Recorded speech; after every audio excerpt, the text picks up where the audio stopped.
So in this video, I'm going to get you to the point where you are literally cocaine addict, addicted to studying. And I know because I got to this point in my life. Because back in IGCSE, first year IGCSE, I literally hated studying. I was literally bottom set in maths and I failed every single test. I'm not even kidding. Just the thought of studying, just the thought of the image of my teachers in my mind made me sick. I hated studying. I just wanted to go home, run home, play video games every single day, scroll on my phone, go on YouTube. But within 1 year, by the end of IGCSE, I literally got to the point where I loved studying. I literally loved it so much that before bed, I would literally just read the maths textbook. I'm not even kidding. I loved studying that much. And literally in university, I ended up studying electrical engineering, which is notoriously one of the most difficult degrees when it comes to maths and physics and all these subjects. So I'm not a genius or anything. I'm not talented in any way. I just learned to love studying. And I'm going to teach you how to do that in this video. I'm going to give you 3 shifts here, which are going to get down to the root cause of your mind, why you hate studying, and I'm going to make you love studying. Because there's a lot of people online, they'll tell you that, studying is meant to be boring. The only way to love studying is to do a dopamine detox. I completely disagree with all these points. Literally, when I was loving studying, when I was studying every day, I was addicted to video games. I was addicted to YouTube. I was scrolling all day. So I think those aren't the problem. The real problem is that you just hate studying. So I'm going to teach you in this video how to learn to love studying. So let's get into it. And by the way, before we start, if you want to start to destroy some of your self-sabotaging patterns within 30 days and double your focus, improve your procrastination, my online community is back open this semester. So check out the first link in the description if you're interested. But let's get into it. So point number 1, how to start to love studying. This might seem like a weird one, but like I said before, as children, we are naturally curious. This is a baby, by the way. When I was a child, I literally would ask a million questions to my dad. Like, why is that leaf green? Why is the table blue? Why is Scotland a thing? Why is buildings tall? I would ask a million questions. I was naturally curious. So I do believe that as children, we are naturally curious. But society just infects us and makes us hate learning.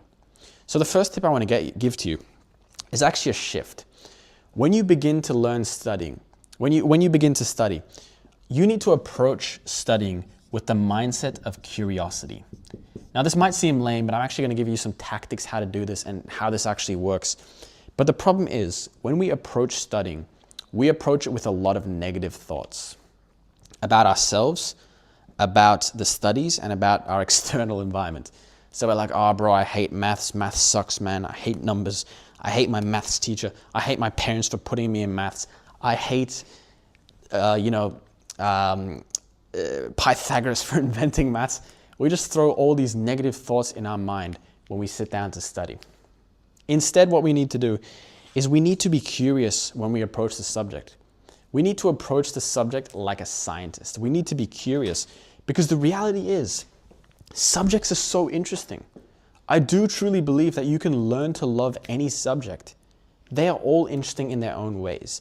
Now, here's the thing. Hating a subject is an emotional thing. There's no logical reason why you just randomly hate numbers. There's no logical reason why you hate Pythagoras or something. It's a purely emotional thing. So the crazy thing is, you can learn to love studying with no logical reason at all. So essentially what this means, this is crazy. You can gaslight yourself to loving studying. You can gaslight yourself to being curious about studying. And I'll give you some techniques in a second. But I would approach maths, I would approach physics with curiosity. I would be excited to learn this brand new world. By the way, this is a baby who's interested in learning about all these different animals.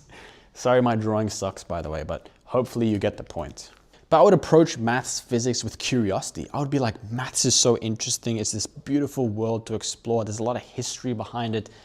Even some subjects which I had no background in, like business law. I learned to love it by simply just asking myself, what about this subject is interesting? And I found it interesting to learn about business law because I would walk through the world and I would be able to look at things that I was learning in class. Like, oh, there's an example of tort law. There's an example of this. I can't remember exactly. was a long time ago. But the reason why curiosity works so well is because when you are curious about a subject, you release this molecule, maybe you've heard of it, called dopamine. When you are curious about a subject and you put a lot of emotion into it, you get a lot of dopamine. And dopamine increases focus, it increases memory, and of course it increases enjoyment, motivation. This is why when you have a really, really good teacher, he can actually help you enjoy the subject more. He can help you learn it better because he brings emotion, he brings excitement into the subject. So I'm gonna give you some tips here how to make learning more curious. So, by the way, this is not the type of fun, like doing cocaine or something. This is not pleasure fun like you would get from playing video games or something. This is a different type of fun. It's more of a fulfillment type of fun. So I think the really good way to explain it is there's this book called Flow by the psychologist Mihai Csikszentmihalyi. I don't know how to pronounce his name. But basically, there's this quote from the book where he says, some of the best moments of our lives are when our minds are stretched to their limits. That's not the exact quote, but it's something like that. So let me give you a couple ways that you can actually invoke emotion into your subject and be more curious about it. So the first tip I want to give you here is to dramatize the subject. So this might seem a bit cringe, but hear me out. But you can approach a subject as if it were a TV show, as if it were like an anime show or something. This is what I would do to my subjects. I would approach them with this like curiosity. Let me give the example of physics. I would look at physics and I would realize that actually physics is not just a subject where you memorize a bunch of stuff. Physics is an entire story. When you look at how different physics concepts were discovered, there's like a history behind them. There are like different guys in history like Isaac Newton. He, the so-called story where he sat down and an apple fell on his head and he realized, oh my goodness, if things fall down, then they go downwards. I don't know exactly what the theory was he created, but the story behind Newton was so interesting. He was trying to discover his laws of gravity. And so as a side quest, he quickly invented calculus. So some of the stories behind these scientists are very, very interesting. Some of these scientists are actually really interesting to look into. Like one of my favorite scientists is Richard Feynman. He was literally he was a scientist about 100 years ago. He was this really charismatic guy who made physics very, very fun. If you go watch his lectures on YouTube, they're very, very entertaining because he makes physics very, very enjoyable for the average person. The next way you can make a subject more curious, more interesting, is to just get different perspectives. So the problem is your teacher, I remember I would have some teachers, they were so boring. I literally didn't want to pay attention to the lectures because the teachers made this subject so boring. And like I said before, if you want to release dopamine, if you want to make the subject enjoyable, you need to be excited. It needs to evoke emotion. So if your teacher is so boring you don't even want to pay attention, what you can do is you can get different perspectives. So what I would do is I would go into YouTube and I would look if there was material online on the subject. For example, for maths, I was doing linear algebra in university. And I found this playlist on YouTube called The Essence of Linear Algebra, which was basically this beautifully visually created series that explained the subject in depth. So if you can find other teachers teaching the subject on YouTube, online, in different resources, you can get different perspectives of this subject and it can make it more enjoyable because you're getting it from different angles, if that makes sense. All right, the next point I want to get into here, this might seem weird, but it's something called the passion hypothesis. This is what I want to get into. So essentially, there's this book that I read that's very, very interesting. By the way, this is also going to help you with deciding a career path. There's this book by Cal Newport called So Good They Can't Ignore You. And basically what that book talks about, it questions the passion hypothesis. So the passion hypothesis is this hypothesis where all we have to do is find the thing that we're passionate about and all our life problems go away. And this book argues that actually passion is not something that you find, it's actually something that you have to create. And so it says that passion is something that is built over time. And I think this applies as well for our subjects, which is what I'm going to go into. So Like I said before, I hated maths. It was literally, just the thought of maths made me sick, made me tired. But I got to the point where I was so good at maths, I would always be able to answer the question the teacher would ask me. I would do really, really well on the exams, on the tests. And I was flexing on all my classmates, destroying them because none of them could do it. So this might be an over-exaggeration, but when you're that good at maths, of course it's going to be fun. Now, of course, I wasn't a genius or anything. I was just in a regular class with maths. But imagine you're the best athlete in your field. You're probably going to find that sport fun, right? Because you're really good at it. So the hypothesis I want to make here is that studying doesn't start off as fun. It eventually becomes fun once you've made enough progress. So I'm going to explain this a bit in depth. This is how I see learning subjects, by the way. I think there's 3 stages to learning a subject, which I'll get into here. So this is a learning curve, by the way. So essentially, stage 1 of learning a subject is 0 hours. You're just approaching the subject. And it's painful. It's negative. Because you don't know anything about the subject. All you've heard is negative things. Everything is confusing. You're like, I hate maths, bro. This looks so confusing. What are all these numbers? In an engineering subject, when I would scroll through the lecture slides, I would just be so confused. There would be like these charts everywhere. There would be like massive equations. Everything was so confusing. It was a bunch of negative thoughts in our mind. I'll give you another example. When I first started my YouTube channel and I started learning talking to camera, I hated it. I was so cringe at it. I would watch my videos. I would literally cringe. I hated it. I didn't want to do it. I was thinking like, what if my friends found my videos? No one's going to listen to my advice. I suck at talking to camera. And so I think stage 1 of learning something, often we hate it. There's a lot of negative thoughts that come around it. But if we simply persevere and we push through, after, a couple hours, let's say like 5 hours, I don't know, we reach zone 2, which I'm going to call the beginner stage. So there's this, I think it's from a TED talk, I can't remember, or a book. The author talks about the 20-hour rule. So the 20-hour rule states that the first 20 hours of learning any skill, we learn it very, very fast. So if you're in the gym, you know about newbie gains. As a beginner in the gym, you make progress fast. So when I was learning talking to camera, those first like 50 videos or so I made the biggest improvement in my skill in my entire talking to camera career. So what I argue is that this beginning stage, the first 20 hours, is actually a lot of fun because you're making a lot of progress. You're really gaining a lot. I love learning languages. I've learned 5 different languages to different levels throughout my life. And I love that beginning stage of learning a language because you're learning all the most common words. So they're very easy to learn. You learn them very, very fast. You really feel like you're making fast progress. And I think this applies to every single skill. So there's this quote that I read from a book called The Art of Impossible. It says progress is the biggest motivator. So often we think we wait for motivation to hit us and that's what's going to get us to study. But actually often progress is what motivates us. So I think we can milk this beginning stage and we can realize that it's actually fun to learn subjects. When I was learning maths, right, like whenever I start a subject, let's say maths, let's say I'm doing calculus. At the beginning, everything will be confusing. A bunch of new terminology, a bunch of new teachers, nothing makes any sense. But after I've been studying calculus for a while and I start to do questions, I start to revise what I'd previously learned. Now I'm actually starting to see the progress. Now I'm getting that positive feedback loop and actually the subject is beginning to become fun. And there's a third stage of learning that I'll go through here, which I think doesn't really apply to subjects, but it applies more in life. But I would argue that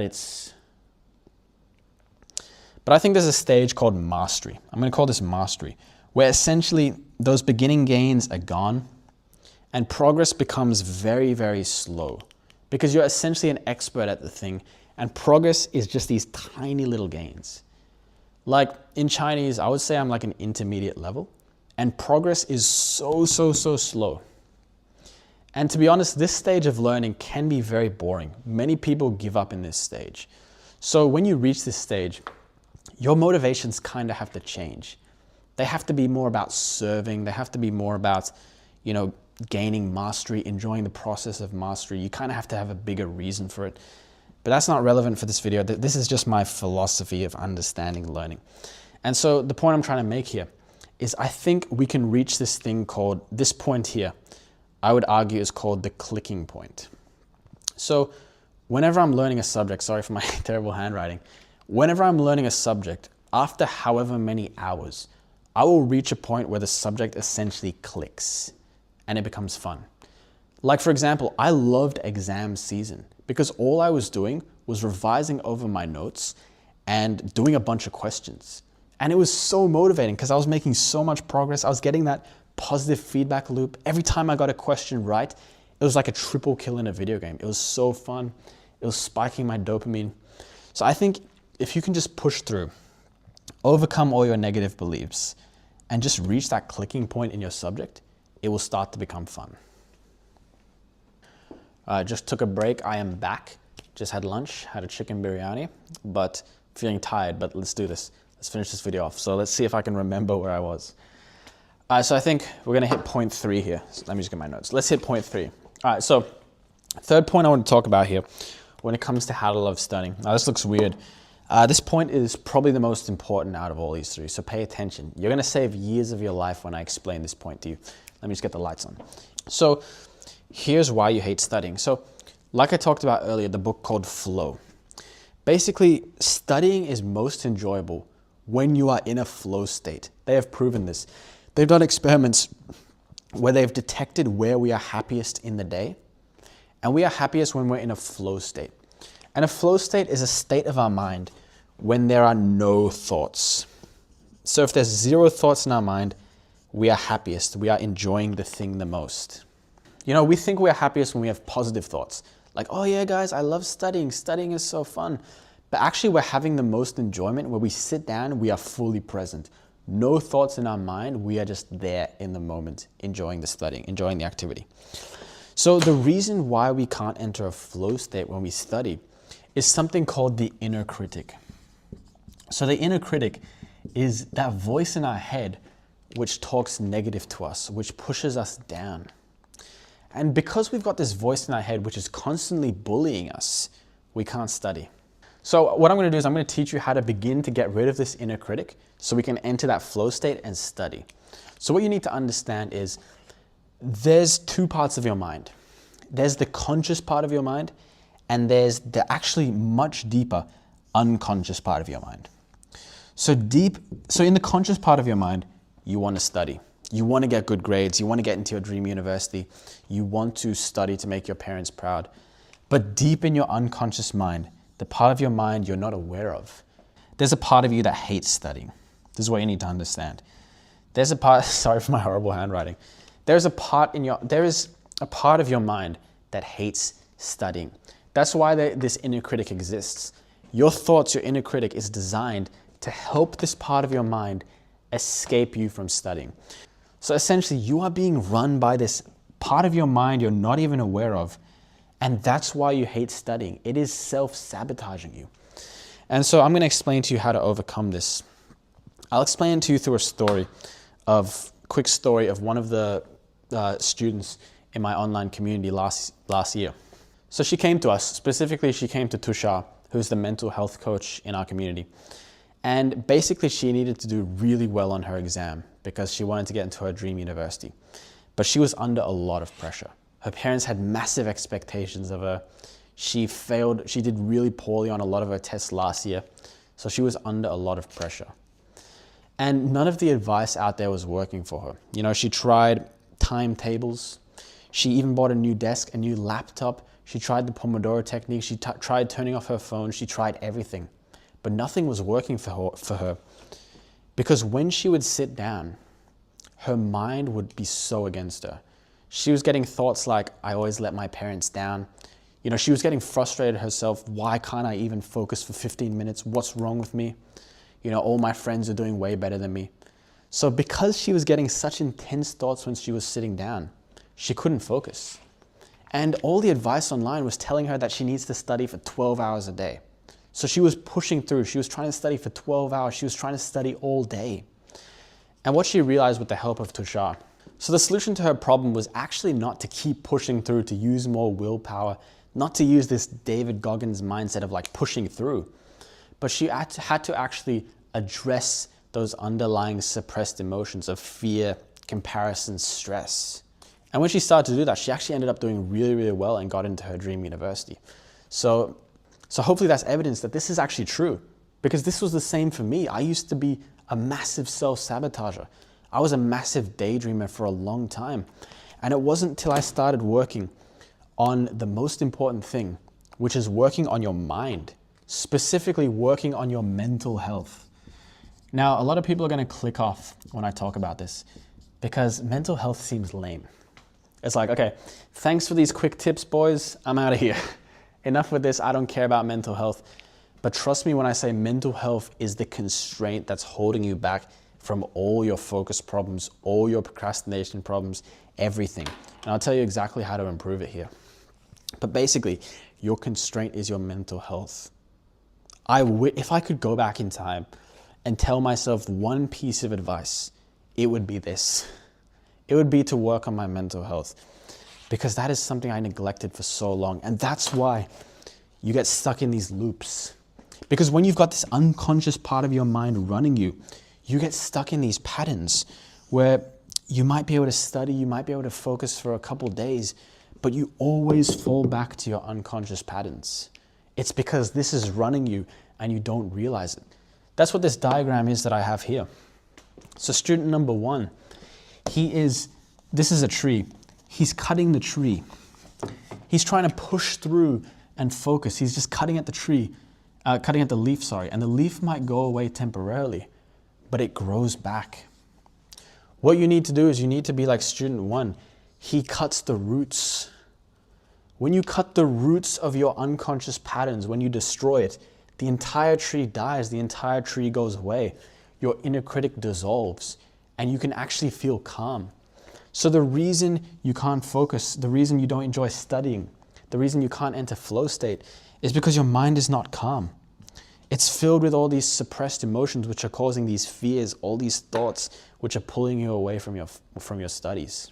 This is what's called self-sabotage. Maybe you've heard of that. It seems weird because one part of your mind wants to study, but somehow you end up sabotaging yourself and not studying. It's because there's another part of your mind that doesn't want to study. And it's protecting you from that pain that we talked about earlier. So the solution to this is understand what is it protecting you from. Why is it trying to make you procrastinate? Maybe it's because if you study, it thinks you're going to fail and you're going to face the pain of your parents getting mad at you. Maybe you're going to fail and you're going to face the pain of not getting your dream job.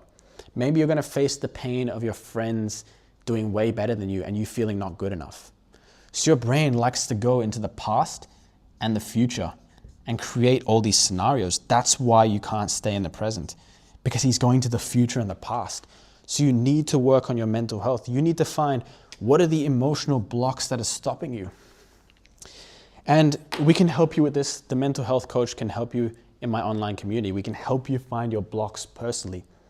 And our frameworks in there are designed for you to explore your mind and figure out what's holding you back.